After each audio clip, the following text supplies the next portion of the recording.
Hey everybody, get ready for a rabbit hole video.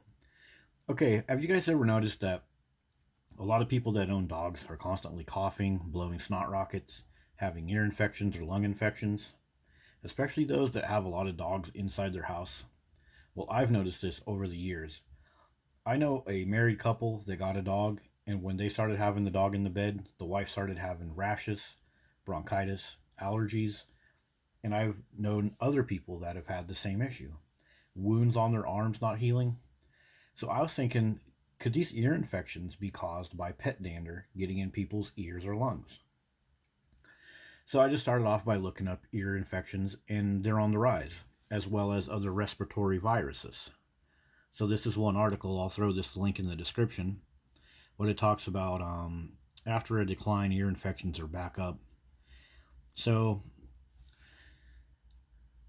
and they're kind of trying to blame the pandemic. So this is a bit of a sales pitch here to go get certain things stuck into your body. But I want to know more. But I know for sure that this stuff is on the rise. And I think that the microbiome in your ear should not be consuming pet dander. That's what I think. So that's what I've set out to find out. So I know that the microbiome in your gut is very important, but what about your ears and your lungs? Well, it turns out it's very important. You have certain microbiome in there, and their job is to help get rid of bacteria. They're a big part of the health of your lungs, your eyes, your ears, and there's a bunch of studies on it. So here's a study from the National Institute of Health. So your lung microbiome is not designed to consume waste products coming off of an animal's body. So in my theory, this is going to cause a problem. So this is some of the stuff I looked at. I'll put these links in the description. But there's definitely a microbiome in your lungs, a microbiome that shouldn't have extra things taxing its function. So here's an internet search on the bacteria of the human ear. Here's one of the microbiota in the human ear. So yeah, the human ear also has its own set of good bacteria that are working with your body, and they work with your immune system, and they're not supposed to be taxed with extra stuff. They're not supposed to have that pet dander in there or other things. But it's really hard to find the mention of pet dander. You know, it says you don't want this nasty thing in there and that nasty thing in there. But it seems like the dog culture really hides what the damages pet dander can do to you. So, okay, we know we have a microbiome. We know that these infections and things are on the rise. So let's look more. Let's look for the pattern. Okay, so ear infections, one of the treatments is antibiotics. So that tells us they're trying to kill something. And it's either in the inner ear or it's somewhere else, middle ear, inner ear, but it also comes from your lungs and your nose and other places that you can be infected inside of your airways that can lead to the ear infection. Like your airways have enough mucus sometimes that you won't get as many symptoms, but you'll get an ear infection. And that's what these studies talk about. So the fact that we need an antibiotic to clear an ear infection tells us that it is messing with our microbiomes, because antibiotics kill bacteria, and we don't want bad bacteria in our ear. So part of the way they get rid of ear infections is with antibiotics. Okay. And we also double checked about respiratory illnesses being on the rise, not just looking at ear infections. But yeah, there's a bunch of COPD and other respiratory illnesses. And there's also a dog respiratory illness going on right now. I'm not going to show you any links about that because I talked about it before, but I'll put some links in the description. So yeah, COPD trends, 24 billion each year.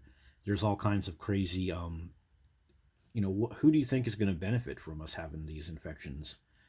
Prescription drug costs. Yeah. Okay, so we figured out that there's definitely respiratory illness on the rise.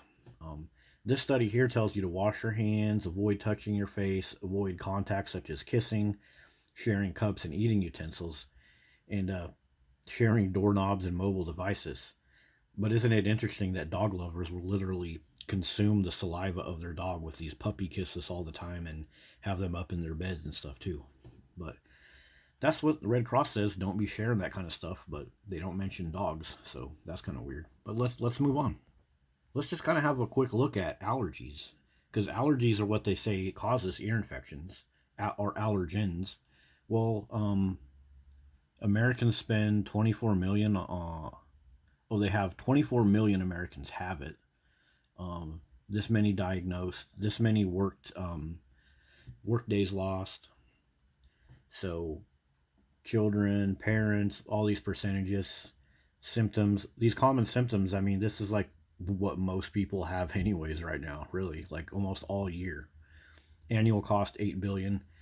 That's just in 8 billion is probably just the tip of the iceberg. So yeah, allergies are a huge problem in America. They're a huge expense and huge burden. Okay. So since we can't find a bunch of stuff that talks about pet dander directly related to ear infections without really doing a deep dive, let's just look up some stuff about pet dander. Well, there's plenty of publications about pet dander. What is it? How do you get rid of it? Is it a problem? It's a real problem. Dander allergies, they can contain a protein that causes allergic reactions. That protein is just dead flesh. It's dead flesh off of the dog. It talks about urine particles that come in off of your dog. There's more. Protein causes allergic reactions found in the saliva of the animal. Um, yeah. So this stuff off your animal is all over in your clothing, everywhere else. Here's some of the symptoms. Who doesn't have these all the time? Especially people that have a ton of dogs in their house, always blowing the snot rockets, always coughing, always going in for some kind of asthma-like bronchial thing. Yeah. How is pet dander spread? It's in the dust, it's in small skin, has ragged edges, it's very lightweight. It's a terrible combination. Stick to almost anything and everything. Every little disturbance in the air, as soon as it touches something, it hangs on to it. So yeah, pet dander is super tenacious. So we know that there is a pet dander problem because these studies wouldn't be done unless somebody needed these studies to be done. Here's a quick look at another publication about pet dander. They show this picture. This dog, as he's doing this, he's just spreading this everywhere. It's everywhere. It's on your utensils, your drinking cups. And is pet dander something our body should be consuming? I'll put the link to this article down there too. It's just talking about the same stuff, the protein. They call it a protein. It's dead flesh. Okay, it's a chunk of dead, decaying flesh off of your animal. It would be like if I took this thing right here, this little file, and then I filed some calluses off of my feet, and then I blew them in your face and blew them in your nose and stuff. It's just dead flesh off of the animal. That's all it is. They like to call it a protein because that's that ambiguous language that can have any meaning. Oh, protein. That's like plant protein. That's fine. Well, one way we can figure out what's going on in society is see what everyone's buying. So go on Amazon, look up allergy meds. Go on Amazon and look up stuff like allergen prevention. People that don't want the allergens from their pets, look at all the stuff they buy. 3,000 people in the last month spent $11 on that. It's all over the place. They got special stuff to wipe your dog down to get the dander off of your dog. Because the dander even causes ear infections for dogs. So yeah, dander prevent, anti-allergen. So these people, 400 in the past month, are spent in $19.99. So people are realizing that their dogs stink. Their nose is telling them something. Their sneezing is telling them something. So something's up. Something's going on here. For people to buy this many pet dander products, there's got to be something going on with pet dander.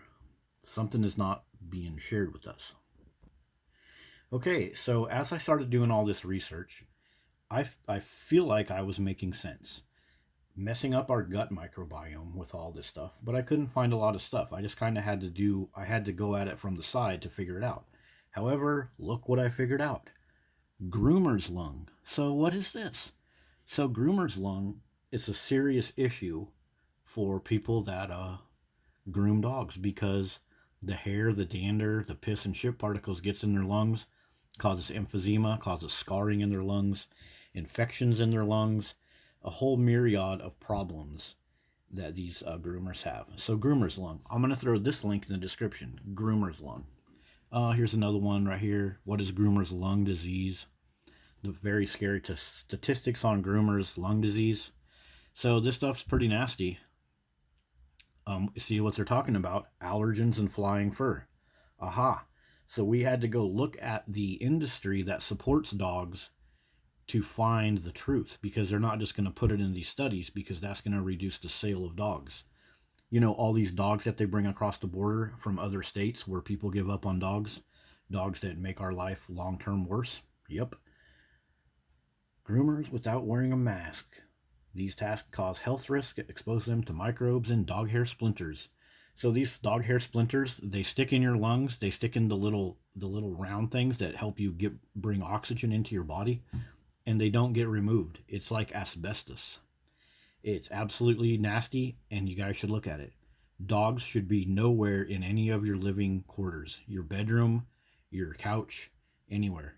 If you ever have coughing, shortness of breath, likely you have some of those dog particles in your lungs, and now your lungs are going to be much more susceptible to everything else. COPD, all these other new diseases that are like popping up everywhere, people having all these lung problems, and at the same time more and more dogs and more houses. So let's look at this groomer's lung a little bit more. Okay, we have this young lady on YouTube, and this is only one of a few videos I can find. Like if I go on YouTube and type in a cute puppy lays in bed with a kid, I'll find pictures of like 10 dogs in a twin bed with a kid. You know, that kid breathing all that nasty stuff. But I did find a few of these. What is pet groomer's lung and why you should care about it? I'm going to throw this into a playlist for you guys to have a look at. But she's talking about other people that she's talked to in this industry. And I have asthma, which the doctor confirmed was to grooming. And she talks about emphysema from people that have had groomer's lung, and they were never told to wear a mask. So this lady right here, let's look at a couple things she says. 29 years grooming, worn a mask for at least 15 years, have asthma, which the doctor confirmed was down to grooming. Symptoms were a cough and feeling like I had phlegm in my throat constantly. It got worse when I worked in a college where lots of dogs were being dried, and also when I was in my salon with other people working there too. It's improved a bit working on my own and is controlled with inhalers. For the last 2 years, I've been grooming from a tiny room with one small window and an air conditioning unit. It was serviced 4 weeks ago. The technician said it was the worst he'd ever seen in 10 years. So the air conditioning unit is the worst he's seen in 10 years. So what do you think that person's lungs look like? So dogs put out CO2, they use oxygen, plus they put poisonous particles that can screw your lungs up. I'm not going to go through this whole video, but she talks about how those particles stay in your lungs, like your lungs cannot get rid of them. And there's extra white blood cells. It's basically like a mini version of coronary pulmonary disease or COVID or other type lung disease, and it's all from dogs. And another bad part about it is dogs sit there and put CO2 into your air. You guys might remember a meme review I did about this meme where they put several German Shepherds in the bed with this little kid talking about what does she have to worry about at night. Well, she has to worry about severe problems with her lungs from breathing in all the nasty stuff off of these dogs. And look, they have the dog's buttholes right up by her face. This is ridiculous. Dog culture hides all of the problems that come with dog culture.